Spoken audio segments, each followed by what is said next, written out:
Radio Pakistan وزیراعظم پاکستان جناب عمران خان کی ضلع وہاڑی کی تحصیل میلسی میں مصروفیات پر مبنی ریڈیو رپورٹ پیش کی جاتی ہے۔ آج وزیراعظم پاکستان جناب عمران خان عوامی رابطہ مہم کے سلسلے میں ایک روزہ دورے پر جنوبی پنجاب کے اہم شہر میلسی تشریف لائے۔ اس موقع پر وفاقی وزراء اسد عمر اور خسرو بختیار بھی ان کے ہمراہ تھے۔ وزیر اعلیٰ پنجاب سردار عثمان بزدار، میلسی سے ممبر قومی اسمبلی اورنگزیب کھچی، صوبائی وزیر ٹرانسپورٹ جہانزیب کھچی سمیت علاقے کے دیگر نمائندوں اور مختلف عہدیداروں نے ان کا استقبال کیا۔ اپنی آمد کے فوراً بعد وزیر اعظم جلسہ گاہ پہنچے۔ پنڈال میں زندگی کے مختلف شعبوں سے تعلق رکھنے والے افراد کی کثیر تعداد کا جوش و خروش دیدنی تھا۔ وزیراعظم پاکستان جناب عمران خان نے اپنے خطاب میں کہا کہ موجودہ حکومت کو ابتدا سے ہی بے شمار چیلنجز اور مسائل کا سامنا کرنا پڑا، جن کو احسن طریقے سے حل کیا گیا۔ انہوں نے کہا کہ حکومت عوام کے مسائل کے حل کے لیے کوشاں ہے۔ قومی اسمبلی میں جنوبی پنجاب کو صوبہ بنانے کے لیے آئینی ترمیم پیش کرنے کا فیصلہ کیا گیا ہے۔ کپاس کی قیمت بڑھنے سے کاشتکاروں کو 70 سے 80 ہزار روپے فی ایکڑ کا فائدہ ہوا ہے۔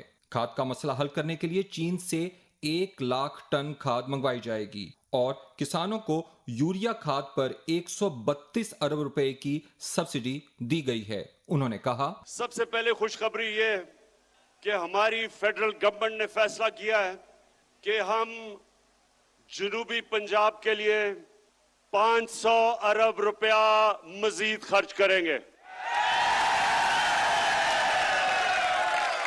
اور ابھی آپ کو عثمان بزدار نے، آپ ہی کے جنوبی پنجاب کے چیف منسٹر نے اتنی لمبی چیزیں بتائی ہیں کہ جو آپ کی خواہشیں تھی تقریباً ساری انہوں نے کہا یا اس باری پوری ہوں گی اور یا اگلے بجٹ میں پوری ہوگی۔ لیکن میلسی کے لوگوں، اس سے بھی زیادہ خوشخبری آپ کو سنانے لگا ہوں۔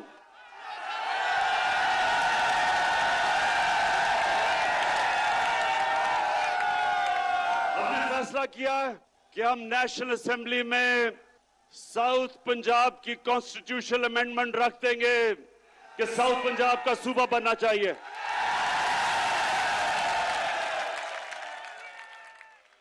اب ہم دیکھیں گے کہ کیا یہ پیپلز پارٹی اور نون لیگ، آپ تو بڑی دیر سے لوگوں کو وعدہ کر رہے ہیں جنوبی پنجاب کا، کیا آپ ہماری حمایت کریں گے یا نہیں؟ اب آپ کے سامنے آ جائے گا۔ ہم نے یہ بل رکھ دینا اسمبلی میں۔ میلسی کے لوگوں، زیادہ تر یہاں گزارا کاشتکاری کے اوپر ہوتا ہے، تو سب سے پہلے تو میں بڑے فخر سے کہنا چاہتا ہوں کہ جتنا کسانوں نے ہمارے دور میں، جتنا کسانوں کے پاس پیسہ آیا کبھی پاکستان کی تاریخ میں نہیں آیا۔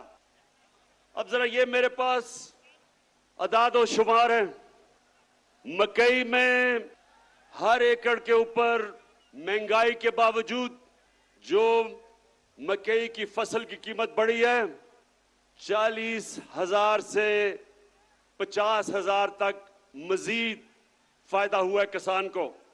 گندم کے اندر جو ہم نے 50% ہمارے دور میں گندم کی سپورٹ پرائز بڑھائی، جو کسان کی جیب میں آیا ہر ایکڑ میں وہ 25,000 سے 30,000 روپیہ۔ اس کے بعد کپاس کی قیمت دگنی ہو گئی ہے۔ کپاس کی قیمت اب دگنی کسان کو مل رہی ہے اور اس کی وجہ سے 1 ایکڑ کے اوپر کپاس میں 70,000 سے 80,000 روپے تک میرے کسان کو فائدہ ہوا ہے۔ اور اب ایک اور چیز کہ یوریا کھاد، مجھے پتہ ہے کم ہوئی تھی بیچ میں، دنیا میں کم ہو چکی ہے، لیکن ابھی آپ کو ملے گی۔ ہم نے بڑی مشکلوں سے، ہم نے کھاد بھی زیادہ اس باری پروڈیوس کی، زیادہ گیس دیا، کھاد کی فیکٹریوں کو بند نہیں ہونے دیا، لیکن اس کے باوجود ہم نے چائنا سے 1 لاکھ ٹن کھاد منگوائی ہے، جو کہ انشاءاللہ 1 ہفتے تک پہنچ رہی ہے۔ جتنے بھی کسان ہو، ایک چیز سمجھ جاؤ کہ آج बाहर की दुनिया में खाद जिस कीमत पे मिल रही है उससे 5 गुना कम कीमत पे हम पाकिस्तान में खाद दे रहे हैं आपको। 132 अरब रुपए का हम सब्सिडी दे रहे हैं, क्योंकि मेरा ये ईमान है जब किसान खुशहाल होगा पाकिस्तान तरक्की करेगा। और ये बड़े मुश्किल वक्त में आपको पता नहीं कि अल्लाह ने हमारी हुकूमत को किन किन इम्तिहानों से गुजारा है। 100 साल में एक दफा इस तरह का बुरान आता है जो कोरोना वायरस पाकिस्तान और सारी दुनिया में आ गई। और मैं अल्लाह का शुक्र अदा करता हूं कि हमारा वो मुल्क है जो दुनिया मानती है कि 190 मुल्कों में से वो 3 वो मुल्कों में से है जिसने सबसे बेहतर तरीके से इस बड़े बुरान से अपने मुल्क को निकाला है, अपने लोगों को भी बचाया, अपनी माइशत को भी बचाया। और उसके बाद महंगाई का समुंदर आ गया सारी दुनिया में। मेलसी के नौजवानों, आपको पता होना चाहिए कि इस वक्त दुनिया की तारीख में, यानी और मैं तारीख की बात कर रहा हूं कि अमेरिका में 40 साल के बाद सबसे ज्यादा महंगाई आई है, बरतानिया में 30 साल के बाद, जर्मनी में 26 साल के बाद, तुर्की में 20 साल के बाद। इतनी महंगाई दुनिया में जो आई है उसके मुकाबले में पीपल्स पार्टी का जो 2008 से 13 का दौर था उस दौर में ज्यादा महंगाई थी। लेकिन इस महंगाई के बावजूद इंशाअल्लाह हमने पूरी कोशिश की कि आपके ऊपर हम कम बोझ डालें। और अल्लाह का करम है कि हमारी पाकिस्तान की तारीख में सबसे ज्यादा टैक्स इकट्ठा किया गया और उसकी वजह से मैंने 10 रुपए कम किया पेट्रोल और डीजल और 5 रुपए यूनिट बिजली कम की। ये सिर्फ इस तरह हम कर सके कि हमारी एफबीआर ने रिकॉर्ड टैक्स इकट्ठा किया, हमारी कौम ने टैक्स दिया।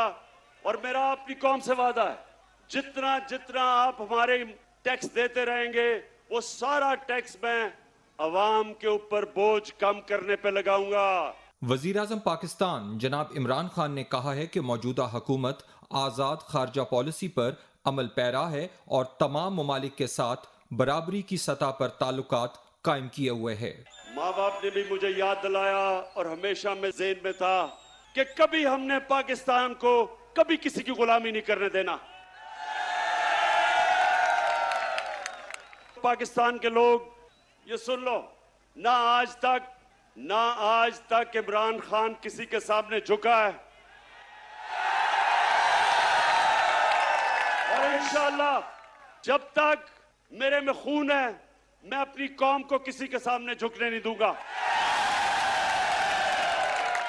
मेरे पाकिस्तान के नौजवानों, मैं ये चाहता हूं ये गौर से एक बात समझ लें आप, कभी भी कोई कौम अजीम कौम नहीं बनी जो दूसरों के सामने झुकती है। सिर्फ खुददार कौमें अजीम कौम बनती हैं। हम कोई किसी से दुश्मनी नहीं चाहते, हम सबसे दोस्ती चाहते हैं। हमारी रूस से भी दोस्ती है, हमारी अमेरिका से भी दोस्ती है, हमारी चाइना से भी दोस्ती है, यूरोप से भी है। हम किसी कैंप में नहीं हैं, लेकिन क्योंकि हम न्यूट्रल हैं, इंशाअल्लाह हम उन मुल्कों के साथ मिलके एक दिन कोशिश करेंगे कि जो यूक्रेन में जंग है ये बंद हो। इससे बहुत दुनिया को नुकसान हो रहा है। इससे कबल वजीर आला पंजाब सरदार उस्मान बुज़दार ने अपने खिताब में पंजाब और खुसूसन जनूबी पंजाब में तरक्याती मनसूबाजात और उनके मुस्बत असरात पर रोशनी डाली, जिनमें विहाड़ी में यूनिवर्सिटी का क़याम, मुल्तान विहाड़ी रोड की तामीर नौ, बुरेवाला बाईपास और फराहमी आब के मंसूबे शामिल हैं। अभी आपने वजीर आज़म पाकिस्तान जनाब इमरान खान की ज़िला विहाड़ी की तहसील मेलसी में मसरूफियात पर मबनी रेडियो रिपोर्ट सुनी। ओबी इंजीनियर्स फरहान जमशेद खान और Tariq Mehmood Jarola, OB producer Mirza Athar Latif, studio engineer Mohammad Aslam Hasan, निगरान इंजीनियर अब्दुल रज़ाक जरोला, रावियो स्टूडियो प्रोड्यूसर मोहम्मद अली खान, निगरान अख्तर बुखारी, निगरान आला तारिक हुसैन शाह और आसिफ खान खेतरान। पेशकश रेडियो पाकिस्तान मुल्तान।